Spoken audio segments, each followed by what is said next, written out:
shack. Now my mom pimps a act with minks on the back. With Marcus J. Ain't no half stepping with Marcus J. We're back. Thank you so much for hanging in there with us.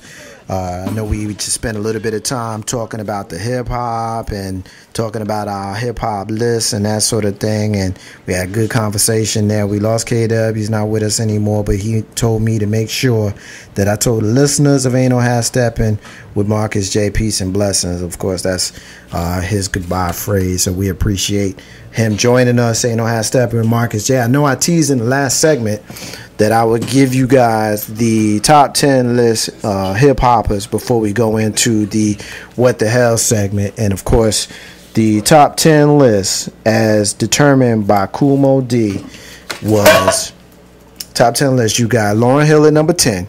What? Biggie, Chuck D at 8, LL Cool J, Grandmaster Caz. And I think people really sleep on this dude because most of your favorite songs was written by Grandmaster Caz, and we talk about that another time. He ranks himself number 5. Kumo D at number 5. Big Daddy Kane, KRS-One. Rakim Allah at number 2. And the number 1 lyricist in hip-hop history is Melly Mel. And I tell you, I'll be honest with you, I don't really have a problem with Melly Mel because some of your greatest songs that are still resonating with us today, 30 years after he made them. You got White Lines, you got The Message, you got B Street, and people trip off of the movie B Street, but you remember the lyrics. Listen to the lyrics of B Street. That's a great song. So, but that it is what it is. We're gonna move on from the hip hop segment. We're gonna talk about the socially conscious stuff that we got on tap of Ain't No Half Steppin' with Marcus J. And the first thing that I want to get into, and I'm gonna get the guest Miss Tony's opinion on this one first. We got your man George Zimmerman. George Zimmerman. Everybody knows George Zimmerman. George Zimmerman was the man that murdered Trayvon Martin. No. George Zimmerman is the allegedly. Man. Whatever. Y'all have y'all opinion. I'm gonna have mine. I'm gonna say y'all have y'all opinion. I'm gonna have mine. Y'all can speak your piece when your mic gets turned on. But right now, I'm gonna say what I say.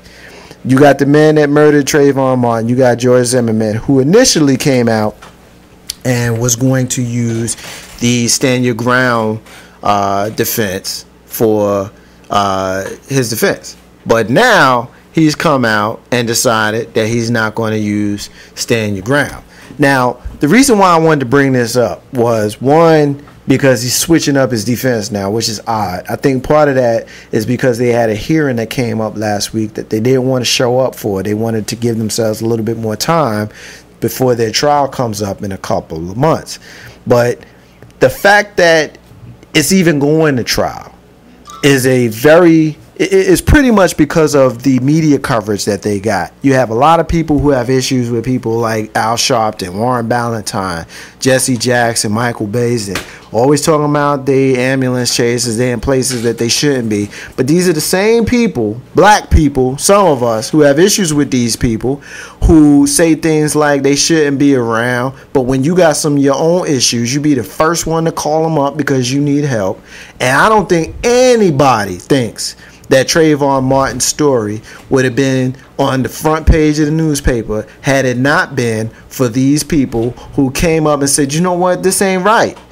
This boy got killed, whether it's a murder or it's a self-defense or whatever, this boy is dead and somebody needs to stand up for him, and at least the person that's still alive should have to answer for it. So, Tony, I'm going to come to you first.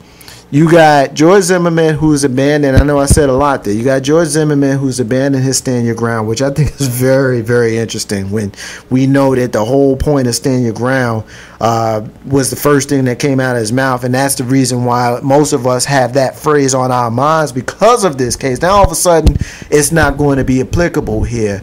What's your thoughts when you hear that he's not going to be using this as his defense anymore? I'm just curious at this point to see what else he's going to pull out of his behind. Yeah, I mean, you're right. That law, the stand your ground law, was not on my radar until this incident happened.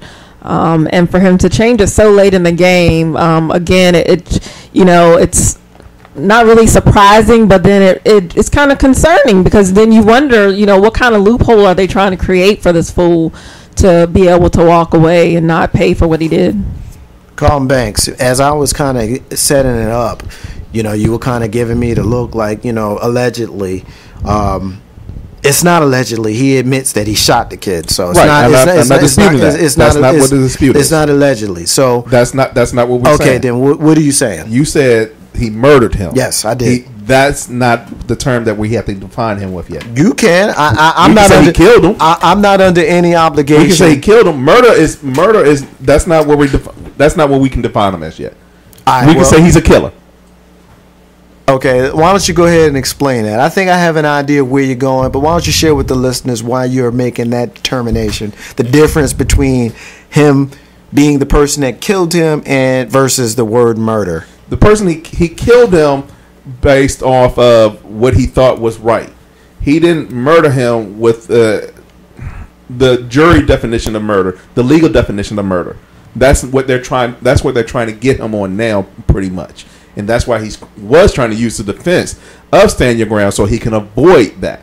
So if you had said the killer of Trayvon Martin, I'm all for that. I ain't got a problem with that. But when you say he murdered him without a fair trial, hey, that's where I have to draw the line. And I understand that, because we know that, and a lot of people don't know this. I just learned this myself not too long ago, that murder is a legal term. Right. Murder is, in fact, a legal term. And you only get to be called a murderer when you're convicted of actually killing someone. Yes. So I understand where you're going with it. Me saying he murdered him is me being pissed, because I know in my heart that this boy was doing what he was supposed to do. He was going where he was supposed to be going, and you got this dude who was a little bit overzealous who shot him. Yeah, you don't want me on that jury because I'm tainted, Grizzy. And so that's what I wanted to pose the question to Carlton is, if you're not on the jury and it's not against the law to judge the case before it goes to trial, we can have our own opinion. So in your opinion, is he guilty? Yeah, I totally agree. That's all I need to know. That's all I need to know. But see, I can't bring that into the court system. I have to listen to the court. And that's it. When you get pulled up for jury duty, you can't have that as your opinion. You have to agree. Okay, you can't do that. You can't do that, Jay. Why not? You can't. You got to go in there with open. You got to go in there open. It's beyond common sense. So you got to go in there with an open mind. Well, it looks like because he pulled the stand your ground, he is probably going to go with a self-defense type of thing. He is basically probably going to see if he can prove that Trayvon attacked him first. And if he can prove that Trayvon attacked him first, then technically that would be self-defense. He could probably get a misdemeanor out of it, which is a felony, which is much better than a murder warrant. So, I mean, I think that's probably my opinion. I'm not a legal guy, but I know enough about it to be dangerous. I think he's probably going for a self-defense plea. With the stand your ground, you can't do that because then you have to appear to be threatened, and he can't prove that he was threatened because it's just two people. Nobody, from what I understand, nobody else saw the situation.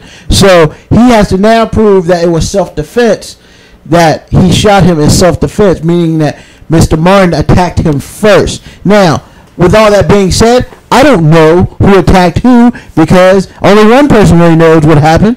Now he's got to prove it.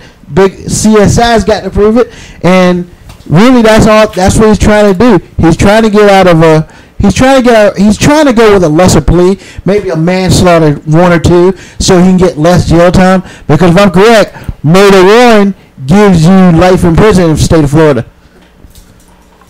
I mean, I look at it like this. I mean, changing up your defense a couple of times, Grizz, that tells me that the defense that you have is somewhat questionable. And again, like I said a minute ago, you don't want me on that jury because all you had to do was tell me that you had this 17-year-old boy who was walking through, and you got this 27-year-old man who happens upon him with a gun. Now, all you had to do was tell me that this kid is walking through in the rain. How many people walk through the rain looking for trouble? Yeah, I'm looking at you. Looking for trouble. Come on. So again, you don't want me on this jury, but I didn't bring this up to rehash the Trayvon Martin story. Right, I brought this up to say that This dude's changing up his defense. That tells me that the original defense that he had, the stand your ground defense that he had, is probably somewhat questionable. No, I mean, look, I mean, we all sitting here. We can judge the case because we're not on the jury. Again, it's not illegal. He guilty of killing a 17-year-old boy. I got a son. Tony, you got sons. You got a son, Card. Look, we sitting here trying to go through the legal mumbo jumbo stuff, but what does your eye test tell you? Well, the eye test said that he killed his dude. However, that's it. But that's not the. But why are we looking for excuses to find a legal? This whole devil's advocate thing that people doing, it just pisses me off. Because you are doing the devil's advocate. You ain't calling them both doing the devil's advocate. Because basically, here's the thing, right? You can play semantics with the word kill versus murder. That is a very fair argument because we know that's a fair argument because we know murder is a legal term for someone being killed. But when you give the information that we have, and you got a lot of these right wingers and you got these gun nuts and all these crazy people talking about, well, what if he did attack him? You know what? Screw that. Because if Zimmerman had walked up on him, it wouldn't have been nothing.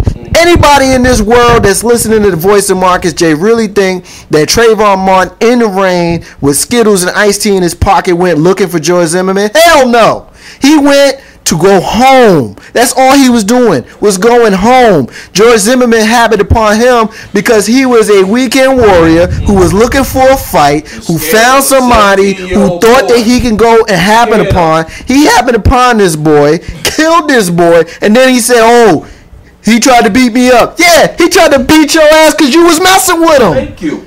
What's up with that? Come on, man. I mean, what the hell? Well said. Seriously, Big Rube. I mean, really, am I tripping or what? I mean, it's not the fact you're tripping, and I think he killed him, and I hope he burned in hell. However, Sam L. Jackson, that's right, you like that, right? Don't think we're gonna let that slide. Yeah, I know, I did on purpose. Time to kill. However, last year we saw the mother of his little baby get off from killing her kid. Anthony. So if you don't think that I'm not thinking that this dude could possibly get off over some, hey, ain't nobody talking about no Casey Anthony. No, you talking about but everybody knows she killed that kid. No, but we're not talking about that. Right. We're not talking about that. Unquestionable. This man does not deny that exactly. he shot. Ain't nobody talking about no Casey. Here's the problem. All he's got to do is get one person at jury. Look, hold on, man. You can say what you want. No, you can look, man. You can say what you want. I'm being real about it. I'm being real too. He did it. He killed that kid. However, there's still a possibility that he can walk or get something of a lesser sentence. You can sit here and ball your fist and be mad all you want, but you know that it's possible. I know it's possible. That ain't never been my argument. So why you getting all heated because we talking about it? I'm getting heated because you trying to bring Casey Anthony in it when there is a gray area. The jury found her not guilty, even though any logical person who paid attention to any logical person who paid attention to that, just like OJ, you have most people who think they did it, and then you had the crazy people who think that she didn't. Okay, just like OJ. You know what I'm saying? So, but that's not the same. So you don't get to pull Casey Anthony and compare it to George Zimmerman. George Zimmerman says, I killed this dude. That's where it's different.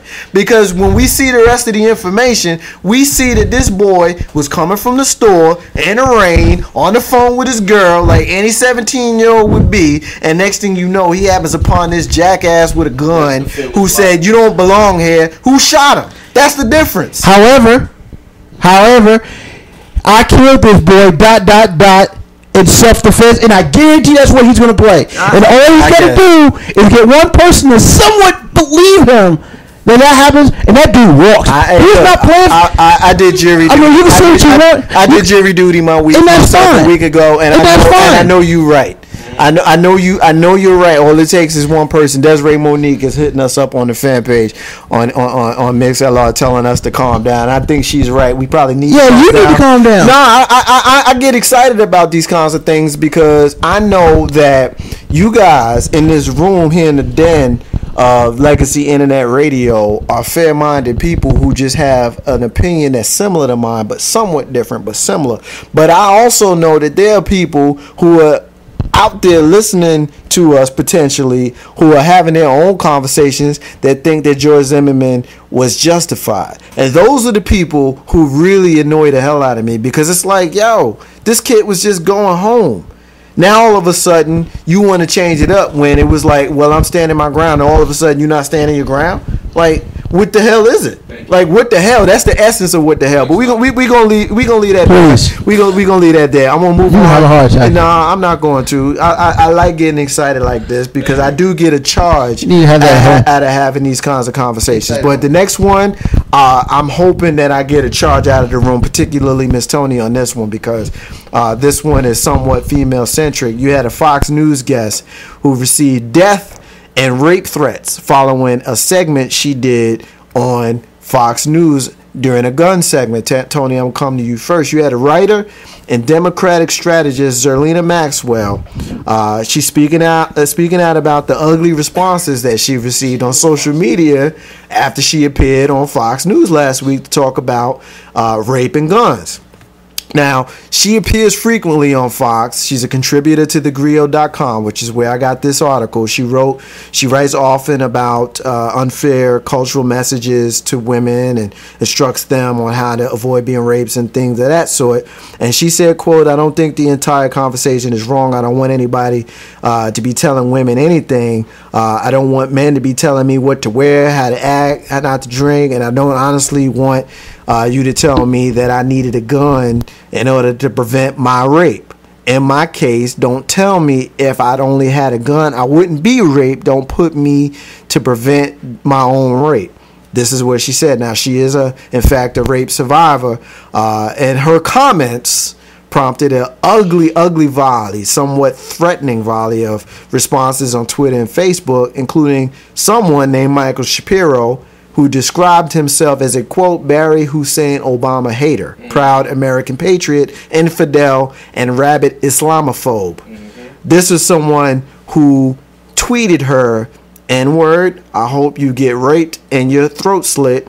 Maybe then you'll understand why white women have to be armed. Die, B-word. Another tweet that she ended up getting was from another party who said, "You need to be gang raped to get some common sense, you stupid B-word." Now, I don't even really know where to start with this, but I'm gonna come to you on this one, Tony. This one is a woman who goes on to Fox News to speak out on gun violence, to also talk about rape prevention. And because of her opinions on rape prevention, that sparked these people to respond to her with that sort of venom. What's your thoughts as a woman when you hear that? What do you think about that? My blood is actually boiling right now. I hadn't read the article before right now, but just listening to those comments, people are so ignorant, beyond ignorant, and to say something that, like, if you had a gun, maybe you wouldn't have been raped. I mean, how many women are raped by somebody they know? You know, how many people are blindsided? You know, yeah, if we all carried guns, then maybe there would be less crime. No, we would just be shooting each other because we'd be scared that everybody got a gun, so I'm going to shoot them before they shoot me. Like, it's just outrageous. And the dude, the Michael Shapiro guy, somebody need to find him and beat them. That's all I'm gonna say. Big Real, what's your thoughts when you hear this? I mean, you got a mom, you got nieces, you got sisters-in-law. When you hear this, man, I mean, what's your thoughts, man? Surprisingly, I'm not shocked, because first of all, this is Fox News we're speaking of, which is clearly, I mean, developmentally Republican, and some of those people are a little wild. Just a little bit out off kilter, a little bit. I personally hope that she quits. I hope that she goes and gets another job somewhere else, because my thing is, Fox News at this point should protect her from stupidity. You know, I don't know if they're doing anything. I hope they are, but you know, it's not even the fact. I don't even know if she's Caucasian or black or whatever she is. She's a sister. But the problem, first of all, that's the problem going on Fox News. That's just a bad idea, period. Whether she's white, black, Indian, Pakistani, whatever. That's a bad idea, especially being a Democrat. Because automatically, anything that she says is automatically turned back against her by the horrible. Not all of the Republicans are bad, but there's a select group, the Tea Party apparently, and I'm sorry if I offend you, who are just terrible. And they don't believe in human decency or anything like that. Hence why they, are like that. Banks? Well, again, she's on Fox News. What do you expect? Which is most of the people who watch Fox News are going to say something inflammatory, derogative to anything that people say. Is it a white woman that has to have a gun? I mean, that's only gets raped. I mean, what? Really? Is that what the guy said? I mean, come on now. What statistics does he have? And if that's the case, what statistic is saying that a black man is doing that? I hate Fox News. First, I want to commend the sister for going on Fox News. You got to address these people straight up to their face. Fox News, Tea Partiers, Tea Baggers, however you want to see it. She's doing her job.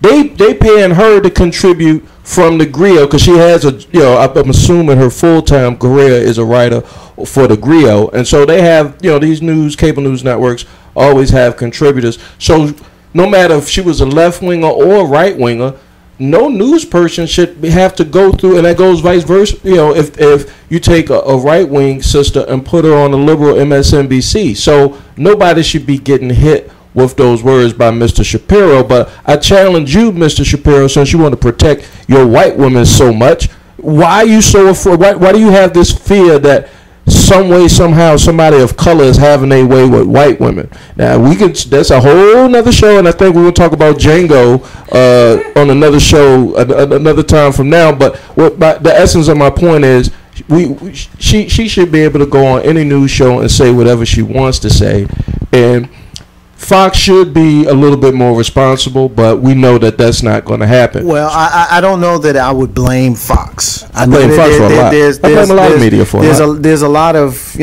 blaming Fox going back and forth right now, and we know that those of us who are in the middle / left side have issues with Fox. But Fox knows their audience. I'm in the middle. Fox also knows they lost the last two elections.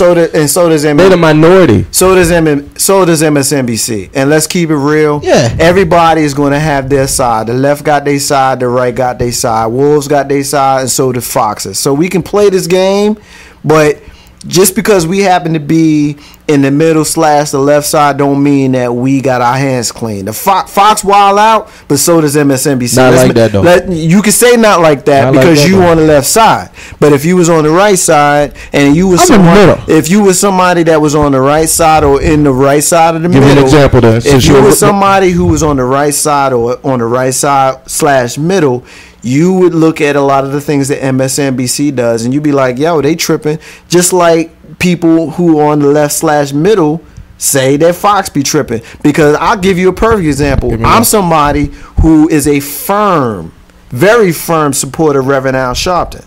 Okay? Right. And I will defend him to anybody. Right. But when I watch his MSNBC show, I get a little bit annoyed sometimes because I'm like, yo, can you get into any of the social issues that you talk about on your radio show? Or are we going to spend this whole hour kicking it against Marco Rubio and Jeb Bush and all the cats that's on the right side? Can we get a little bit of social issues? Because are you going to be someone that's sold out to the left? Or are you going to be somebody that does like what's on your radio show and just keep it to what the social issues are? Because that's what I had hoped to see when I started watching Politics Nation. So that's your example. If you were someone that's on the right side or the right side of the middle, you looking at MSNBC the same way we look at Fox. All right, I'm going to get your issue with Sharpton and Politics Nation is on content because he works for NBC, and so they have to, he has to filter out the news based from MSNBC. My point is when the left doesn't go that hard on the right, and I'll give you a perfect example. Bill Maher, who has his show on HBO, had a little issue with Donald Trump. and he said that Donald Trump's toupee looks like his wife or his mother made love to an orangutan, and that's why his toupee looks like that, right? Now, that's different than saying that his wife was raped by an orangutan, or his wife was, hung and tied and mutilated, or deserves to be beaten up. That's a joke coming from a comedian to Donald Trump, and so the left looks at the right and tongue in cheek, most of the part because the left thinks and the right don't. Well, I'm not going to defend Fox. That's not what I'm doing. I know what you're saying. I'm not defending Fox, but what I will say is MSNBC don't have their hands clean either. Nobody does. I mean, nobody does. But we don't hear stories like this from MSNBC. No, you're right. You're right. It is what it is. We don't, and that's the reason why, in my analogy, wolves versus foxes, the right side of the wolves, because they come right at you. Whereas the fox, they try to be outsmarting you. You got a lot of black folk, and when you look at our vote over the last 50, 60 years since RFK, not RFK, I'm sorry, FDR. And they say that our vote is not monolithic, but yeah, ever since FDR, we voted Democratic, and we a lot of times don't even freaking look at the ballot. We look at see who's the Democrat, and that's who we vote for. And that's the problem. And that's an absolute problem. They don't realize that these foxes don't even really try to get your vote because they know they already got it. And I have Steppin with Marcus J. We're going to kind of move on to another subject.